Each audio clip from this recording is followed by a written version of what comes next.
कहते हैं इतिहास के पन्नों में नाम उन्हीं का लिखा जाता है जो कुछ ऐसा कर जाते हैं जो बहुत कम लोग कर पाते हैं, लेकिन कुछ लोग ऐसे भी होते हैं जो सिर्फ नाम नहीं एक मिसाल बन जाते हैं। उनके जैसा फिर कोई कभी नहीं होता और उनका नाम इतिहास में हमेशा के लिए अमर हो जाता है। ऐसे ही एक साथी की कहानी है जो न केवल वीरता का प्रतीक था बल्कि अपनी वफादारी और साहस के लिए मशहूर हुआ। यह साथी इंसान नहीं बल्कि महाराणा प्रताप का अद्वितीय घोड़ा चेतक था। यूं तो कह सकते हैं कि चेतक महज एक घोड़ा था, लेकिन ऐसा कहना उसकी वीरता के साथ अन्याय होगा। चेतक ने वह कर दिखाया जो आज भी इतिहास के पन्नों में सुनहरे अक्षरों में लिखा गया है। यही कारण है कि श्याम नारायण पांडेय जैसे महान कवि ने भी उसकी तारीफ में ये पंक्तियां लिखी हैं। रण बीच चौकड़ी भर भर कर चेतक बन गया निराला था, राणा प्रताप के घोड़े से पड़ गया हवा का पाला था। वो आगे लिखते हैं कि आगे नदियां पड़ी अपार, घोड़ा कैसे उतरे पार, राणा ने सोचा इस पार, तब तक चेतक था उस पार। चलिए आज के इस वीडियो में महाराणा के इस वफादार घोड़े के बारे में स्टार्टिंग से जानते हैं। तो कहानी शुरू होती है जब गुजरात की तपती धूप में रेगिस्तानी मैदानों से एक घोड़ा व्यापारी महाराणा प्रताप के दरबार में आया। उसके पास 3 अनोखी काठियावाड़ी नस्ल के घोड़े थे जिसका नाम वो चेतक,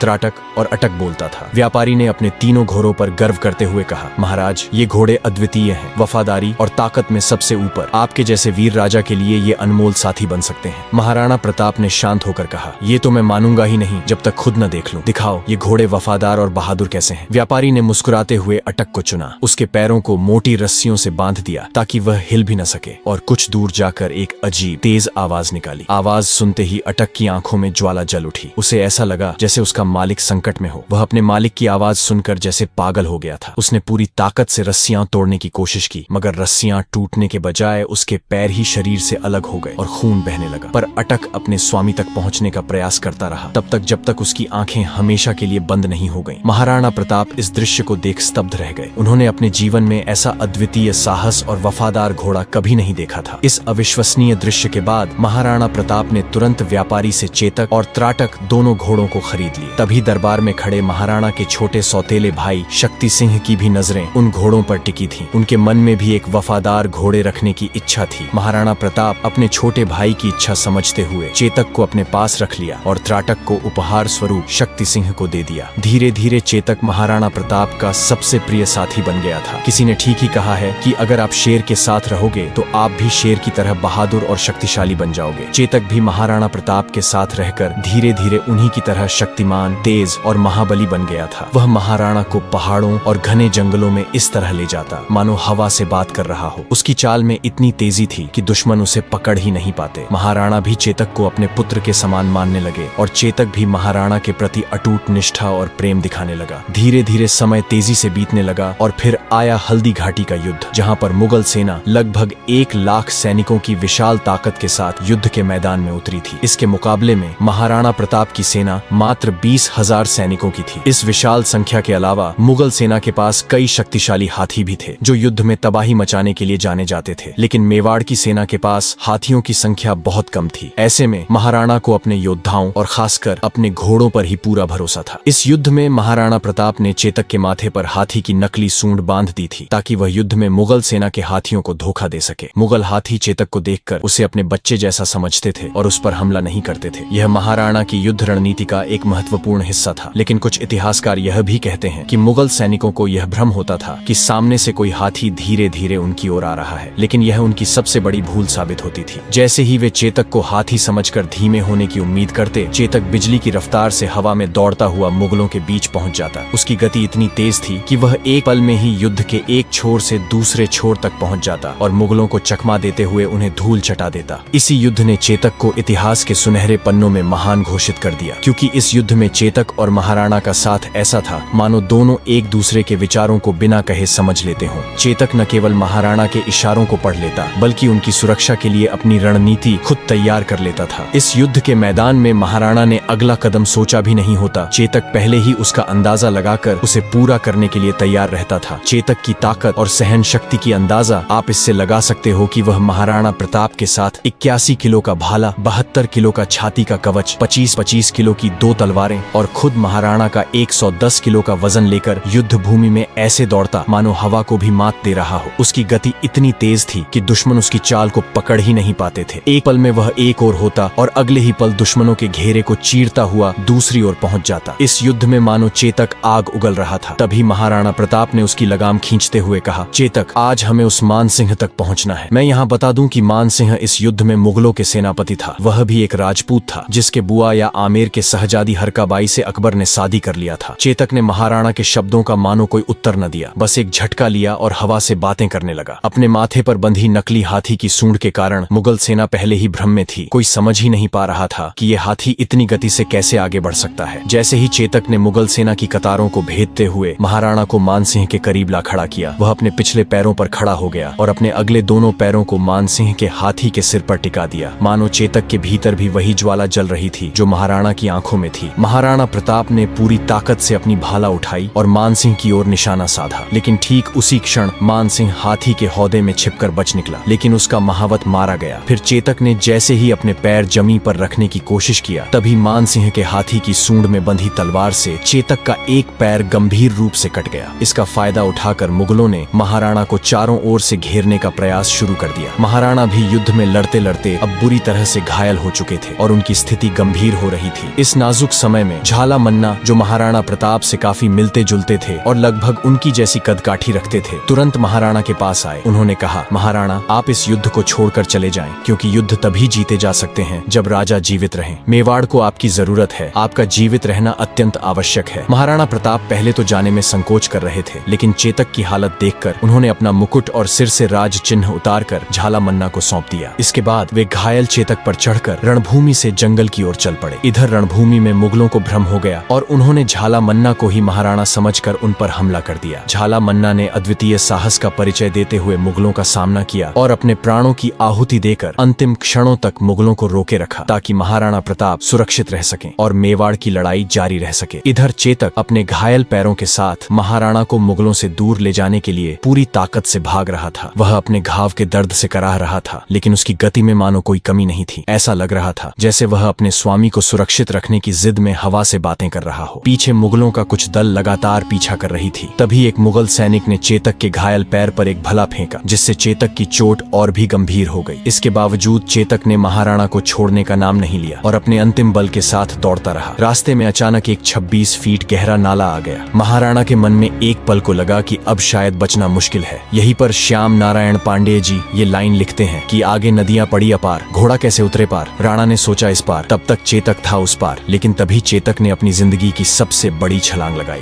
अपने आखिरी प्राणों की ताकत से उसने वह नाला पार कर दिया और महाराणा को सुरक्षित दूसरी ओर पहुंचा दिया। मुगल सैनिक उस नाले को पार नहीं कर पाए, लेकिन चेतक की यह विशाल छलांग उसके लिए अंतिम साबित हुई, क्योंकि दूसरी ओर पहुंचते ही वह दर्द में टूटकर गिर पड़ा और वहीं महाराणा के गोद में अपना सर रखकर वीर गति को प्राप्त कर लिया। उसकी इस अंतिम बहादुरी ने महाराणा को मुगलों से सुरक्षित बचा लिया, क्योंकि पीछा करती मुगल सेना इस नाले को पार नहीं कर सकी। तभी अचानक आगे की जंगलों से घोड़ों की टापों की आवाज सुनाई दी। महाराणा ने जब देखा तो उनके सामने उनके सौतेले भाई शक्ति सिंह खड़े थे। शक्ति सिंह, जो हल्दी घाटी के युद्ध में महाराणा के खिलाफ मुगलों की ओर से लड़े थे, अपने बड़े भाई को संकट में देखकर अकबर के पक्ष को छोड़कर तुरंत उनकी सहायता के लिए दौड़ पड़े। उनकी आंखों में पश्चाताप की गहरी भावनाएं थीं। शक्ति सिंह ने महाराणा के पास आकर भारी स्वर में कहा, भैया मुझे माफ कर दो। महाराणा पहले ही चेतक की मृत्यु से दुखी थे। चेतक का यह बलिदान उनके लिए असहनीय था, लेकिन इतने कठिन समय में भी महाराणा ने अपने दिल के बोझ को भुलाकर शक्ति सिंह को क्षमा कर दिया। इस भावुक क्षण के बाद शक्ति सिंह ने महाराणा को अपना घोड़ा त्राटक दे दिया। जैसा कि मैं बताया था, त्राटक को महाराणा ने ही शक्ति सिंह को दिया था। फिर दोनों मिलकर चेतक की वही अंतिम संस्कार किए और उसके बाद महाराणा त्राटक पर बैठकर जंगल की ओर निकल गए। उम्मीद है चेतक की यह बलिदान की कहानी आपको पसंद आया होगा। अगर आप महाराणा प्रताप के बचपन के बारे में जानने में इंटरेस्टेड हो तो आप इस वाले वीडियो को जरूर देखें। चलिए फिर मिलते हैं ऐसे ही वीर लोगों की एक और कहानी के साथ। तब तक के लिए गुड बाय।